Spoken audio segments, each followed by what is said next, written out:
పట్టుకోవాలి.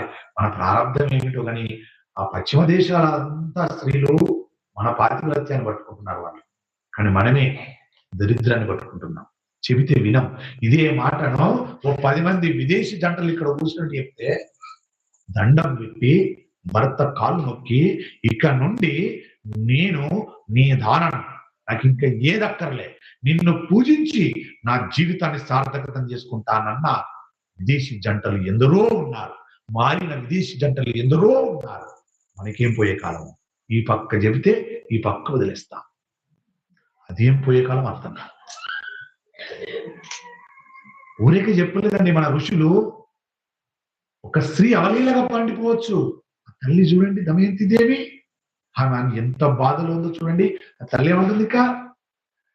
ఇంకనైనా నన్ను నేలయాలవింపవు, నాకు శరణమగుము నాథ, నాథ నాకు శరణమగుము నాథ.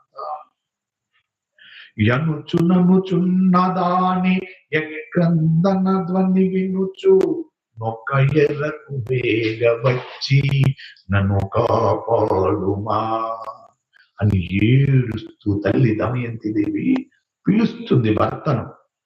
అయ్యా ఎక్కడికి వెళ్ళావు? ఆపదలో ఉన్నాను, నన్ను కాపాడేవారు లేరు ఈ అడవిలో, ఈ వనములో నన్ను కాపాడే నాదుడే లేడు. కట్టుకున్నందుకు నీవే కదా నన్ను వదిలేసిపోయావు. ఇక్కడే ఎక్కడైనా వదలచాటు దాక్కున్నావంటే నన్ను పరీక్షించాలనుకున్నావేమో నాథ. ఇకనైనా బయటకు రా, నన్ను ఒక సర్పము పట్టి పీడిస్తుంది, చంపటానికి ప్రయత్నం చేస్తుంది. నాథ నాథ నాథ అని ఏడుస్తూ పిలుస్తుంది నలుణ్ణి. ఇప్పటిదాకా నేను నిన్ను వెతుకుతున్నాను నాదా, ఇక ఇప్పుడు నేను వెతకలేను. ఎందుకో తెలుసా? నన్ను సర్పం చుట్టేసింది. ఇప్పటి వరకు నాకు కొద్దిగా ఓపిక ఉండేది నాథ, ఇక నాకు శక్తి లేదు. కాబట్టి నిన్ను శరణాగతి చేస్తున్నాను. ఇంతకంటే శరణాగతికి నేను చేసే స్థితిలో ఉండకపోవచ్చేమో. నాథ నన్ను కాపాడు.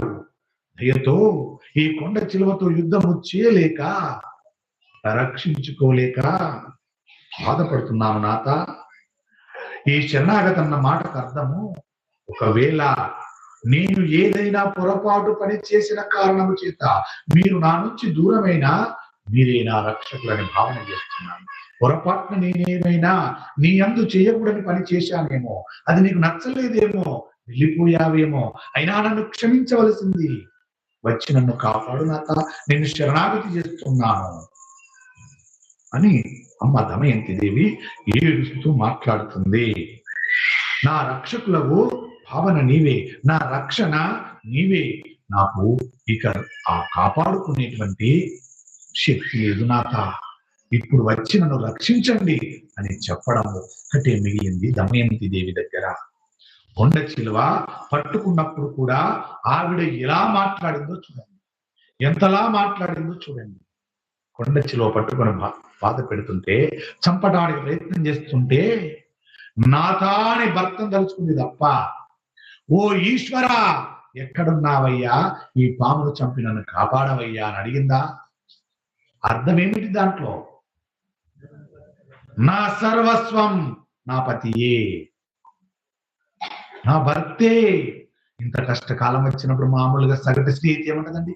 కింద పడగానే అమ్మా అంటది, వెంటనే దేవుడా ఏందే నాకు ఇంత పరీక్ష, ఇంతనే పొద్దున అంత అర్చన చేసిన, అంత అభిషేకం చేసిన, అంత అలంకరణ చేసిన, 4 గంటలు కూర్చొని నిన్ను అలంకరించుకున్నానే, ఇలా దెబ్బ దాటించావేందయ్యా, ఖాళీగా కొట్టావేందయ్యా, ఇంత గౌరవం అంటదా? ఇంకా ఎన్ని మాటలు అంటదో.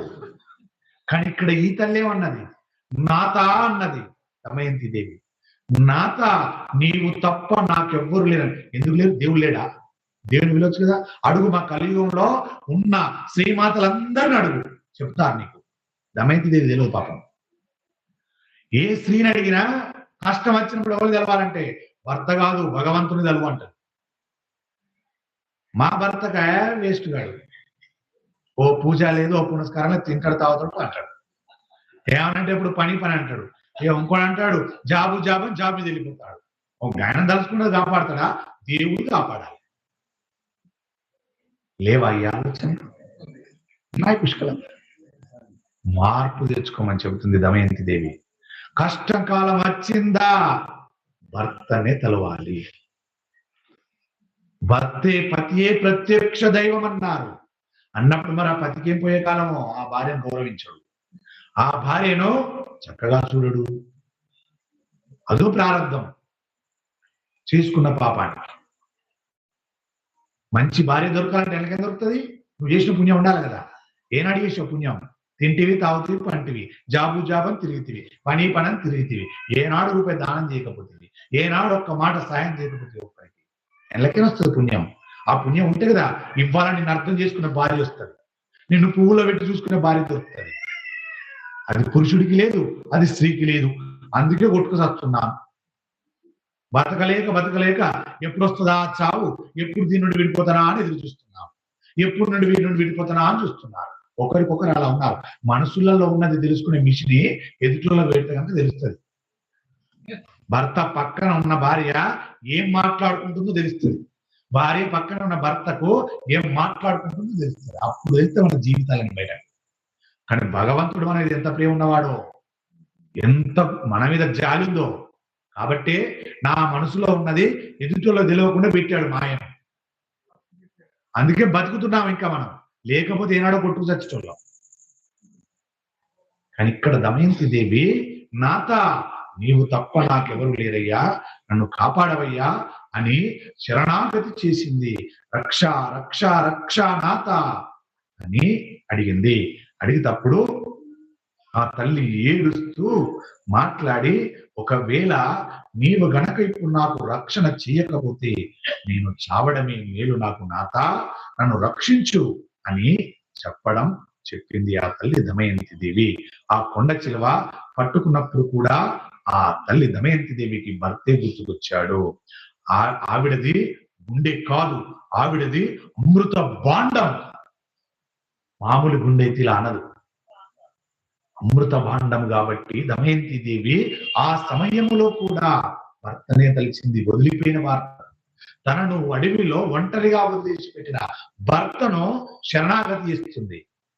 ఎన్ని తిట్టచ్చండి భర్తను అక్కడ? చాతగానోడు చేసుకున్నాడు, తెచ్చాడు, ఓడాడు, అన్ని గొడగొట్టాడు, తీసుకొచ్చి అడవిలో వారేసి ఇక్కడైనా 4 పొలాలు తెచ్చి పెడతాడేమనుకుంటే, వాడు లేకుండా నేనని తెచ్చి పెడితే కదా నన్ను పట్టుకొని ఉంటే. వదిలేసిపోయాడు చాతగాని మొక్కపోడు. అటువంటి వాడికి పెళ్ళి ఎందుకు, పెళ్ళామెందుకు, పిల్లలు